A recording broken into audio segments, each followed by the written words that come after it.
곧 예배가 시작됩니다. 온라인으로 하나님께 드리는 예배에 정성을 다해 임해 주시기 바랍니다. 온 가족이 함께 모여 거룩하게 예배를 드립니다. 부모가 아이들의 훌륭한 영적 교사 역할을 하시길 바랍니다. 단정한 복장으로 예배를 드립니다. 성경책을 지참합니다. 예배 10분 전부터 예배 준비를 완료하고 기도합니다.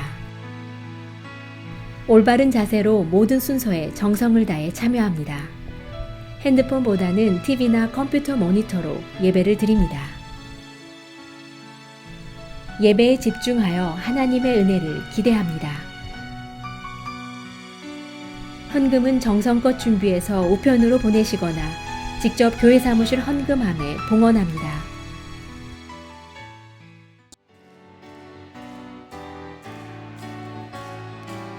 옳은 길 따르라 옳은 길 따르라 그의 길을 세계 만민의 참된 길 이 길 따라서 살기를 온 세계에 전하세 만 백성이 따를 길 어둠 밤 지나서 동튼다 환한 빛 보아라 저비 주 예수의 나라 이 땅에 곧 오겠네 오겠네 주 예수 따르라 승리해 주 세계 만민이 나아갈 길과 진리로 참 생명 내 창검을 부수고 나 따르라 화평와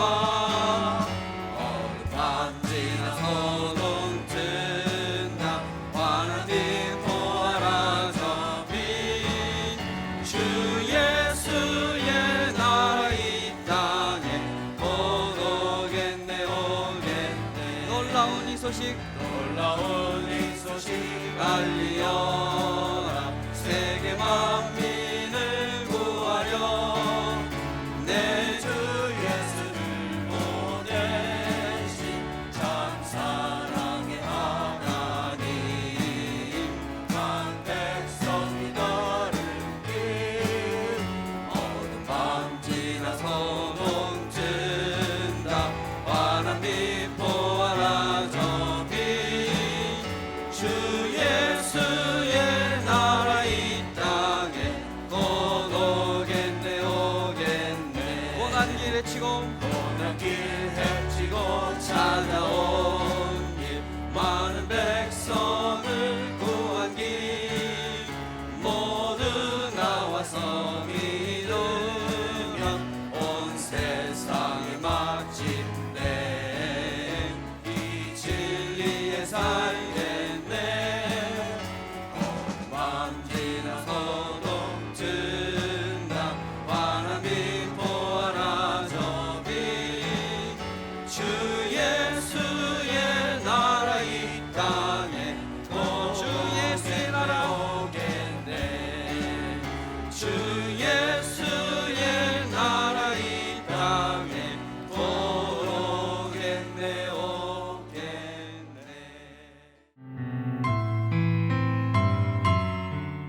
사랑과 은혜가 충만하신 하나님 아버지, 오늘도 저희에게 새 날을 허락하여 주시고 하루의 첫 시간을 아버지의 말씀으로 시작하게 하시니 감사드립니다. 진흙과도 같이 약한 저희들을 불러 자녀 삼으시고 주님의 보혈로 씻어주시고 정금과 같이 다시 태어나 빛의 자녀로 살도록 새로운 삶을 허락하여 주시니 감사합니다. 우리가 하나님의 성전인 것과 하나님의 성령께서 우리 안에 24시간 계시며 우리를 지켜주심을 감사드립니다. 아버지, 다시 오픈한 저희 교회를 주님께 올립니다. 다시 학교로 돌아가기 시작한 우리의 아이들을 주님께 올립니다. 주위의 아픈 환자들, 일터를 잃고 하루하루 생계를 걱정하는 이웃들을 주님께 올립니다. 우리의 근심, 걱정, 두려움 또한 주님께 맡겨드립니다. 그 자리에 믿음에서 오는 평안과 찬양과 기도와 감사로 넘쳐나게 하여 주시옵소서. 생명의 복음이 우리 삶에 살아있는 능력이 되어 어떠한 상황에서도 다시 일어설 수 있는 담대한 용기를 허락하여 주시옵소서. 말씀 전하시는 한휘주 목사님, 영육간에 강건하게 하여 주시고 말씀 가운데 성령님 함께 하여 주시옵소서. 한량 없으신 하나님의 은혜를 받고 세상에 나아가 빛을 발하며 나누고 채워주는 귀한 아버지 자녀의 삶을 살게 하여 주시옵소서. 오로지 아버지의 말씀만이 우리 삶의 표대가 되어 담대하게 세상에 나아가 온전히 승리하는 오늘 하루가 되게 하여 주시옵소서. 감사드리며 예수님의 이름으로 기도드립니다. 아멘.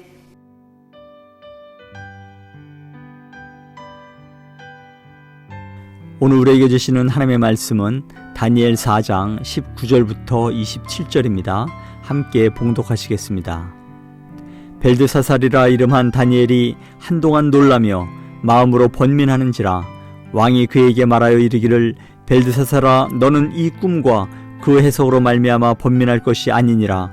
벨드사살이 대답하여 이르되 내 주여 그 꿈은 왕을 미워하는 자에게 응하며 그 해석은 왕의 대적에게 응하기를 원하나이다. 왕께서 보신 그 나무가 자라서 견고하여 지고 그 높이는 하늘에 닿았으니 땅 끝에서도 보이겠고 그 잎사귀는 아름답고 그 열매는 많아서 만민의 먹을 것이 될 만하고 들짐승은 그 아래에 살며 공중에 나는 새는 그 가지에 깃들었나이다. 왕이여 이 나무는 곧 왕이시라. 이는 왕이 자라서 견고하여 지고 창대하사 하늘에 닿으시며 권세는 땅 끝까지 미치심이니이다. 왕이 보신즉 한 순찰자 한 거룩한 자가 하늘에서 내려와서 이르기를 그 나무를 베어 없애라. 그러나 그 뿌리의 그루터기는 땅에 남겨두고 쇠와 놋줄로 동이고 그것을 들풀 가운데에 두라. 그것이 하늘 이슬에 젖고 또 들짐승들과 더불어 제 몫을 얻으며 7대를 지내리라 하였나이다. 왕이여 그 해석은 이러하니이다. 곧 지극히 높으신 이가 명령하신 것이 내 주왕에게 미칠 것이라. 왕이 사람에게서 쫓겨나서 들짐승과 함께 살며 소처럼 풀을 먹으며 하늘 이슬에 젖을 것이요 이와 같이 7대를 지낼 것이라. 그때에 지극히 높으신 이가 사람의 나라를 다스리시며 자기의 뜻대로 그것을 누구에게든지 주시는 줄을 아시리이다. 또 그들이 그 나무 뿌리에 그루터기를 남겨두라 하였은즉 하나님이 다스리시는 줄을 왕이 깨달은 후에야 왕의 나라가 견고하리이다. 그런즉 왕이여 내가 아뢰는 것을 받으시고 공의를 행함으로 죄를 사하고 가난한 자를 긍휼히 여김으로 죄악을 사하소서. 그리하시면 왕의 평안함이 혹시 장구하리이다 하니라. 아멘. 오늘 본문은 다니엘이 느부갓네살 왕의 꿈을 듣고 해석을 해 주는 말씀의 내용입니다. 느부갓네살 왕은 어느 날 자신의 통치가 이제 절정에 이르렀을 때 어느 날 이제 꿈을 꾸게 되죠. 그 꿈의 내용은 높이가 하늘까지 닿고 온갖 짐승과 새들이 깃들 수 있는 그 정도로 잎도 무성하고 또 열매도 풍성하고 또 뭐 하늘까지 자라는 큰 나무에 관한 무성한 그 열매가 가득하고 잎사귀가 무성한 나무에 관한 꿈입니다. 이런 큰 나무가 또 꿈의 환상을 보니까 거룩한 순찰자가 하늘에서 내려와서 나무를 베어버리죠. 그러나 그 나무의 뿌리인 그루터기는 남겨두고 이제 이어지는 꿈에서 그 나무가 이제 쇠사슬에 동여 메어지게 되고 또 그 들판에 이제 버려져서 이슬을 맞으면서 7해 동안 참 짐승처럼 살아가는 그런 그 꿈을 이제 꾸게 된 것이죠. 느부갓네살 왕은 이 큰 나무의 꿈을 꾼 후에 성경에 보니까 두려워하고 번민하였다라고 이야기합니다. 그래서 이제 자신의 꿈을 해석하기 위해서 바벨론의 모든 술사와 지혜자를 불러서 그 꿈을 이야기하지만 어느 누구도 그 꿈을 제대로 해석을 해 주지 못합니다. 그래서 이제 마침내 느부갓네살 왕은 다니엘을 부르죠. 너 안에는 거룩한 영이 있으니 너는 이 꿈을 해석할 수 있을 것이다 라고 다니엘을 불러서 자신의 그 꾼 꿈을 다 이야기해 주고 다니엘로 하여금 그 꿈을 해석하라고 명령을 합니다. 왕의 명령을 듣고 이제 다니엘이 그 꿈을 들어보니까 이제 해석을 해야 되는데 그 꿈을 듣고 나서 다니엘이 괴로워하고 번민했다라고 이야기합니다. 왜냐하면 그 꿈 자체가 바벨론 제국과 느부갓네살 왕을 심판하는 그런 내용의 꿈이기 때문에 이 꿈의 내용을 안 다니엘이 이 꿈을 어떻게 왕에게 말할까 고민이 되지 않겠습니까? 좋은 내용의 꿈이 아니기 때문에 이제 그 꿈의 내용을 말하는 것을 두고 고민하고 번민합니다. 이런 다니엘이 고민하는 모습을 본 왕이 고민하지 말고 번민하지 말고 그 꿈에 대해서 나에게 자세히 솔직하게 이야기하라고 다니엘에게 말하죠. 그러자 이제 다니엘이 고민 끝에 왕에게 왕이 꾼 꿈을 해석해서 말씀해 주는 것이 바로 오늘 본문의 말씀입니다. 자, 이제 다니엘이 꿈을 해석해 주지 않습니까? 다니엘은 먼저 그 왕이 꾸었던 그 큰 나무는 바로 느부갓네살 왕 자신입니다. 그 자신임을 해석해 줍니다. 그런데 이어지는 그 꿈의 스토리인 하늘에서 거룩한 순찰자가 내려와서 그 나무를 베어버리는 것은 지극히 높은 하나님께서 바벨론과 느부갓네살 왕을 심판하는 그 심판의 내용인 것을 또 해석해 주고요. 결국 그 나무가 이제 들판에 버려져서 7해 동안 짐승처럼 살아가는 그 내용은 이제 왕이 자신의 왕위를 잃어버리고 쫓겨나서 7해 동안 들짐승과 함께 풀을 뜯으며 이제 그야말로 비참한 야인 생활을 해야 하는 그 사실을 이제 해석을 해 줍니다.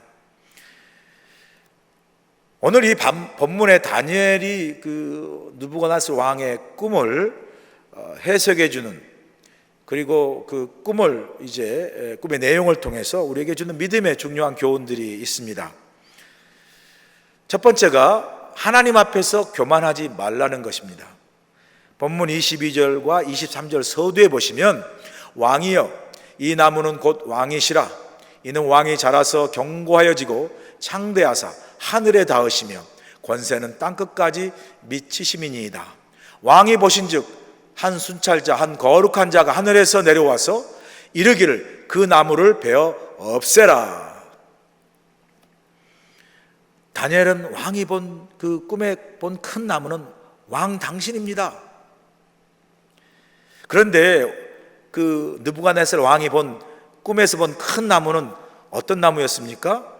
이렇게 설명하고 있지 않습니까? 한마디로 완벽한 나무였죠. 나무가 견고히 자라서 그 자람 그 높이가 하늘 그 끝까지 닿았다 그러고요. 하늘에 닿았다 그러고 그 잎사귀는 너무 무성하고 아름답고요.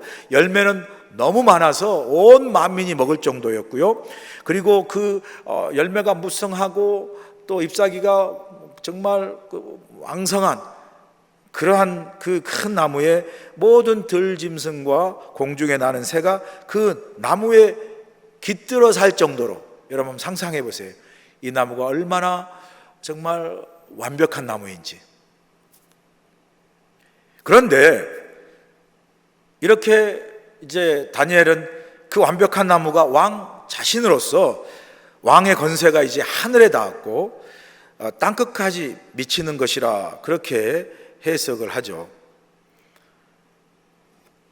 그래서 24절에 그렇게 말하는 거 아닙니까? 그 24절 전에 그러나 그 다음에 이어지는 해석이 뭐죠? 하늘에서 내려오는 거룩한 순찰자가 그 나무를 베어버리라 라고 하는 것은 그 하늘에서 내려온 거룩한 순찰자는 다름 아닌 지극히 높은 하나님께서 그 나무를 베어버리는 심판을 행하시고 이루신다라는 것을 말씀해 주죠. 그 내용을 본문 24절에서 말씀하지 않습니까? 왕이여 그 해석은 이러하니이다. 곧 지극히 높으신 이가 명령하신 것이 내 주 왕에게 미칠 것이라.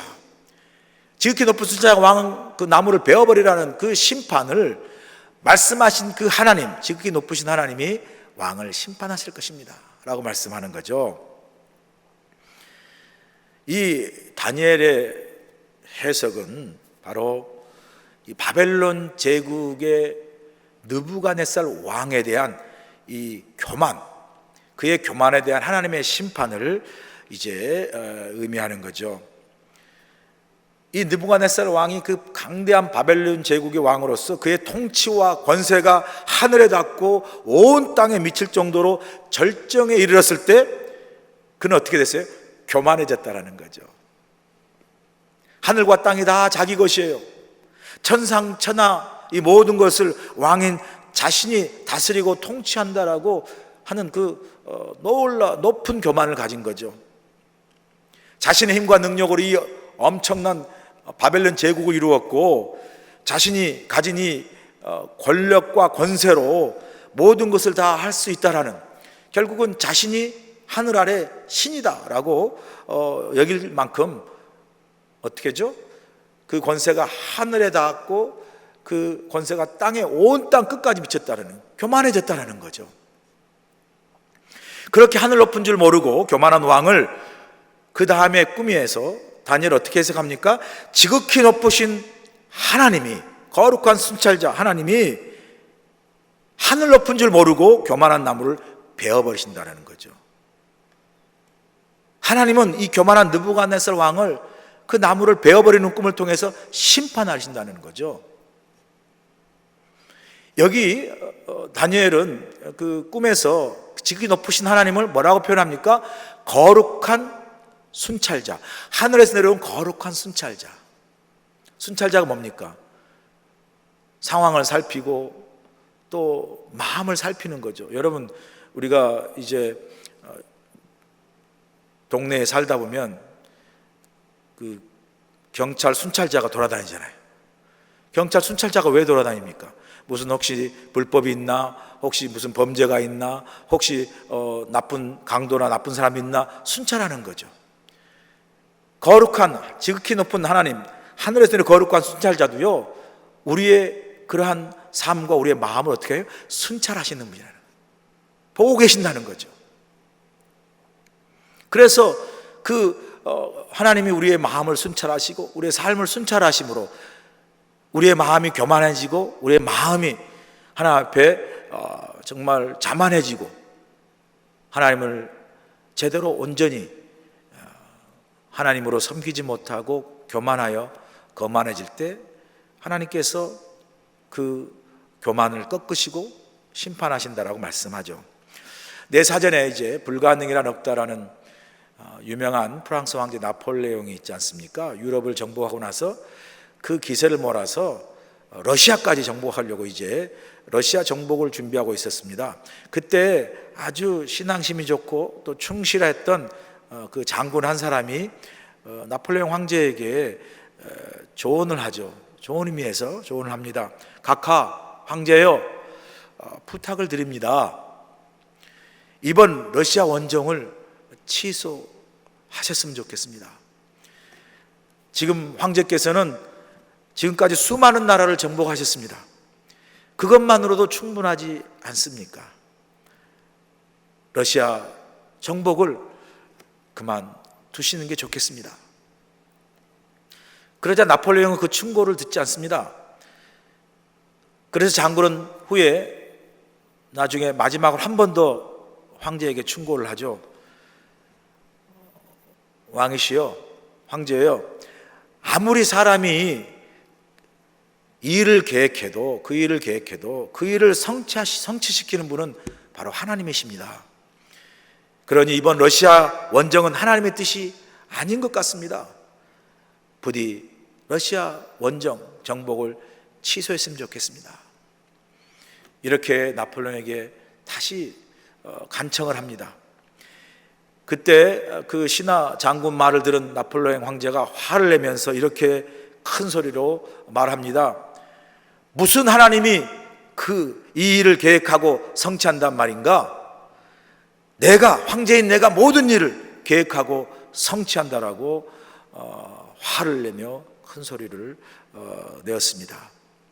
그리고는 오만하게, 교만하게 러시아 정복위에서 원정을 떠나죠. 결과는 어떻게 됐습니까?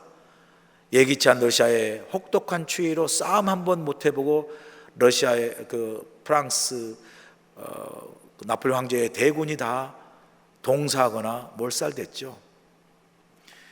이런 러시아 원정의 실패로 인해서 바로 얼마 뒤에 나폴레옹은 워털루 전쟁에서 패하고 결국은 1814년 황제에서 쫓겨나고 엘바 섬에 유배되어 비참하고 쓸쓸하게 생을 마감하지 않습니까? 여러분, 사람들이 언제 교만하죠? 사람들은 자기가 가진 것들이 자신이 이루었다라고, 자신이 성취했다라고 생각할 때 교만해집니다. 하지만 성경은 우리에게 뭐라고 분명히 말씀합니까? 모든 것이 다 하나님이 주신 것이고 하나님의 것이라고 말씀합니다. 그러니 주신 분도 하나님이고 가져가신 분도 하나님이시라고 그렇게 욥이 고백하지 않습니까? 욥기 1장 21절 보세요. 이르되 내가 모태에서 알몸으로 나왔은즉 또한 알몸이 그리로 돌아가올지라. 주신 이도 여호와시요 거두신 이도 여호와시니 여호와 이름이 찬송을 받으실지이다 하고 말씀하죠. 분명히 이야기하죠. 우리는 알몸으로 왔다, 알몸으로 가는 인생이라는 거죠. 우리의 것은 처음부터 끝까지 아무것도 없습니다. 우리에게 주신 이도 하나님이시고 거두어 가신 이도 하나님이시기에 모든 것이 다 하나님의 것이죠. 알몸으로 와서 처음부터도 우리 것이 아니었고요, 알몸으로 가기에 끝까지 우리 것이 아무것도 없습니다. 그런 점에서 우리는 하나님 앞에 교만할 것이 하나도 없다라는 것이죠. 우리가 하나님 앞에 해야 할 것은 있다면 딱 이 한 가지죠. 겸손함과 감사함이죠. 처음부터 우리의 것은 하나도 없어요. 이렇게 고백하는 게 겸손이죠. 그럼에도 내게 필요한 모든 것을 다 이렇게 채워주시니 뭐죠? 감사합니다 라고 감사를 고백할 것밖에 없어요. 이 고백만이 처음부터 끝까지 내 것이 아무것도 없습니다, 이 겸손과 그럼에도 불구하고 내게 필요한 것을 이렇게 채워주시니 감사함, 이 겸손과 감사 외에는 고백할 게, 해야 할 게, 하나님 앞에 우리가 해야 할 게 아무것도 없는 거죠. 오늘 새벽 예배를 드리는 이 아침에 저와 여러분 다시 한번 우리 자신을 돌아보기 원합니다. 내 안에 어떤 교만이 있는가? 난 혹시 내가 가진 것, 내가 이룬 것, 혹시 내 힘과 내 능력으로 내 스스로 이루었다는 이 교만한 마음과 생각을 갖고 있지 않은지 우리 자신을 점검해야 합니다. 그렇게 점검한 후에 교만한 마음과 생각은 바로 버리고, 여러분 점검한 후에 교만한 마음과 생각이 있으면 우리 자동차 엔진 오일 체인지 하잖아요. 나쁜 엔진 오일은 버리고 이제 새 엔진 오일 넣으면 차가 잘 가잖아요. 마찬가지로 우리의 마음을 점검하고 우리 자신을 점검한 후에 나쁜 이 교만한 마음과 생각은 다 바로 버리고 새로운 오일의 마음, 새로운 생각의 마음, 겸손한 마음과 감사한 마음으로 우리가 다시 이렇게 우리의 마음을 체인지할 때 마치 새로운 오일이 들어와서 자동차가 쉥쉥 달리는 것처럼 새 엔진 오일 때문에 그 겸손한 마음과 감사의 마음으로 채워진 그 새로운 마음이 우리의 삶을 다시 새롭게 하나님 앞에서 정말 기쁨과 감사함으로 아주 충만하게 새롭게 나아갈 수 있도록 우리에게 은혜를 베풀죠. 특별히 추수감사절을 맞아서 더욱더 하나님 앞에 이 모든 것을 주신 그 하나님 앞에 겸손한 마음과 감사하는 마음으로 풍성한 감사를 드리는 이 추수감사 절기가 될 수 있기를 간절히 소원합니다. 두 번째 교훈은 하나님이 기회를 주실 때 깨닫고 돌아서라는 것이죠. 본문 26절 보세요. 또 그들이 그 나무 뿌리에 그루터기를 남겨두라 하였은즉 하나님이 다스리는 줄을 왕이 깨달은 후에야 왕의 나라가 견고하리이다. 하나님은 나무를 베어버리라 하셨지만 그루터기는 남겨두라고 명령하세요. 여러분, 나무를 벨 때요, 그루터기 뿌리까지 다 뽑아서 베어버리면 그 나무 죽습니다. 그러나 나무를 베어도요, 그루터기 뿌리를 남겨두면 시간이 지나면 나무가 다시 자라요. 다시 회복되는 거죠.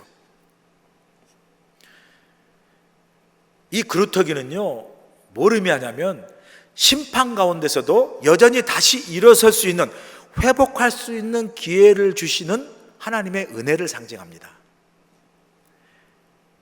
그런데 이 다시 주시는 하나님의 은혜의 기회는 무엇을 또한 전제로 하냐면요, 깨닫고 돌아서는 것을 전제로 합니다. 하나님은 큰 나무인 느부갓네살 왕의 교만을 심판하셔서 그 나무를 베어버리시잖아요. 그러나 그루터기를 남겨두시라 말씀하시면서 그 교만했던 큰 나무로 상징되는 교만했던 느부갓네살 왕이 깨닫고 돌아서면 다시 그의 나라와 왕위를 견고히 세울 수 있다라고 은혜의 기회를 주시는 것을 볼 수 있습니다. 본문 26절 후반부 말씀 보세요. 또 그들이 그 나무의 뿌리와 그루터기를 남겨두라 하였은즉, 후반부의 말씀, 하나님이 다스리는 줄을 왕이 깨달은 후에야 왕의 나라가 견고하리이다. 이 모든 것을 하나님이 다스리고 통치하신다는 것, 이걸 깨달으라는 거죠. 깨닫기 이전에는 자신이 하늘까지 닿고 온 땅 끝까지 미치는 큰 나무, 모든 통치와 권세를 가진, 세상에 마치 모든 것이 다 자기 손 아래에 있는, 자신을 신처럼 여기는 그 느부갓네살 왕의 교만을 하나님이 꺾어버리시잖아요. 베어버리시잖아요. 그리고 난 후에 깨달은 거죠. 아, 내가 아니라는 거죠. 내 인생이 나의 어떤 것으로, 나의 힘과 능력으로 나의 성공이 이루어진 것이 아니라는 거죠. 내가 자랑하는 이 하늘 닿고 땅 끝까지 미치는 이 왕의 권세와 이 모든 통치마저도 하나님이 주신 거라는 거죠. 하나님의 것이라는 거죠. 하나님 가져가시면 베어진다는 거죠. 그래서 그 다음에 깨닫고 난 게 뭐죠? 아, 이 모든 것을 하나님이 다스리고 통치하시는 줄을 왕이 깨달은 후에야 다시 그의 나라와 왕위를 회복하는 은혜를 주시겠다고 약속하는 거죠. 여러분, 하나님은요, 우리의 실수와 교만을 징계하시고 심판하시는 것으로 모든 것을 끝내버리지 않습니다. 만약 그렇게 하셨다면요, 우리가 어떻게 되었겠습니까? 여러분, 우리가 살면서 얼마나 많은 실수와 잘못과 또 얼마나 많은 교만과 허물을 하나님 앞에 우리가 보이며 삽니까?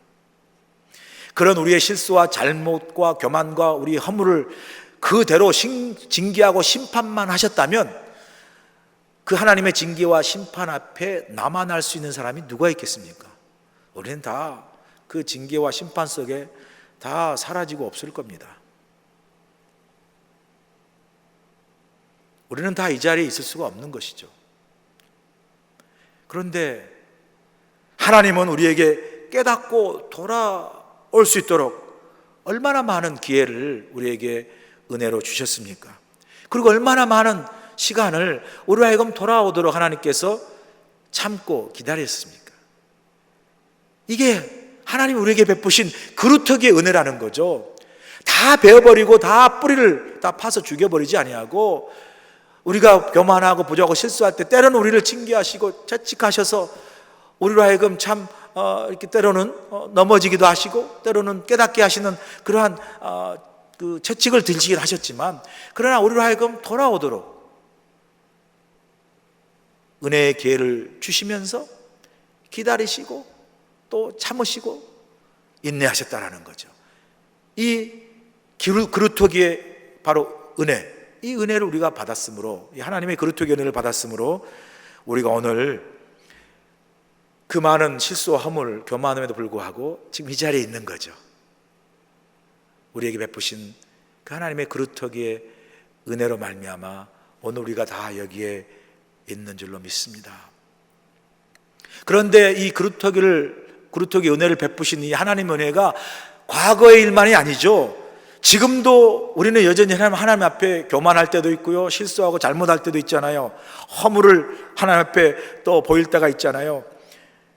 그런데 지금도 여전히 하나님 우리에게 그루터기 은혜를 베푸시고 계시죠. 지금도 우리가 그러한 잘못과 실수에 불구하고 우리를 어떻게 하시죠? 참고 기다리시고 돌아오기를 하나님께서 인내하고 계신다는 거죠. 그건 결국은 그루터기 은혜를 통해서 우리에게 여전히 깨닫고 돌아올 수 있는 은혜의 기회를 우리에게 주시고 있는 바로 하나님의 귀한 은혜와 사랑을 지금도 우리가 입고 산다는 거죠. 오늘 이 시간에도. 그런 점에서 우리 다시 한번 우리 스스로를 돌아보기 원합니다. 우리의 삶 속에 하나님 앞에서 깨닫고 돌아와야 할 일들이 있다면 무엇입니까? 하나님 보시기에 옳지 않다고 여기시는, 그래서 깨닫고 돌아서야 하는 그 자리, 그 일, 그 삶의 모습들은 어떤 모습들입니까? 하나님은 여전히 우리에게 그루터기 은혜, 참으신 은혜, 다시 돌아와 깨닫고 돌아오기를 원하시는 그 기다리시는 은혜, 그래서 우리에게 다시 기회를 주시는 하나님의 은혜가 오늘 저와 여러분에게 그루터기 은혜로 여전히 하나님은 베푸시고 계신다는 거죠. 이렇게 하나님께서 우리에게 그루터기의 은혜를 주실 때 우리가 해야 할 것은 뭐죠? 깨닫고 돌아오는 거죠. 우리로 하여금 우리의 잘못과 실수와 허물과 교만을 깨닫고 하나님께로 돌아오는 그것을 하나님께서는 원하신다는 거죠.